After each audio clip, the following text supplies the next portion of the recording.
Hello friends, நம்ம இன்றைக்கி பார்க்க போகிறது பிளாக் கலர் ரோஸும் அண்டு க்ரீன் கலர் ரோஸும். பிளாக் கலர்னால் ஃபுல்லாக பிளாக் கலர்லாம் இருக்காது, லைட்டாக மெரூன் கலரில் இருக்கும். பூ ஃபஸ்ட்டு இது ரெட் கலரில் தான் இருக்கும். நம்ம 3-4 நாள் பறிக்காமல் விட்டதுக்கப்புறம் நல்லா கலர் சேஞ்ச் ஆகும். நம்ம தலையில் வச்சதுக்கப்புறம் பூ தெரியாது, நல்லா பிளாக் கலர் மாதிரி தான் இருக்கும். லாங்லேருந்து பார்க்குறப்பமே பிளாக் ஷேடோ அடிக்கும். இது ஃப்ரிட்ஜில் பறித்து நான் வச்சு 10-15 நாள் ஆனாலும் பூ வாடவும் இல்லை, கொட்டவும் இல்லை. பூ பார்க்குறதுக்கு கலர் அட்ராக்டாக இருக்கும். இது க்ரீன் கலர் ரோஸு.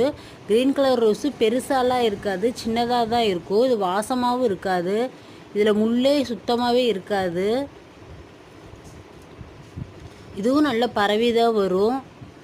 பூ இலை எல்லாமே ஒரே கலரில் தான் இருக்கும். இதோட வளர்ச்சி பார்த்திங்கன்னா பட்டன் ரோஸ் டைப் மாதிரி தான் இருக்கும், குட்டியூண்டாக தான் இருக்கும். இந்த வீடியோ பிடிச்சிருந்துச்சுன்னா லைக் பண்ணுங்கள், ஷேர் பண்ணுங்கள், சப்ஸ்கிரைப் பண்ணிக்கோங்க. தேங்க்ஸ்.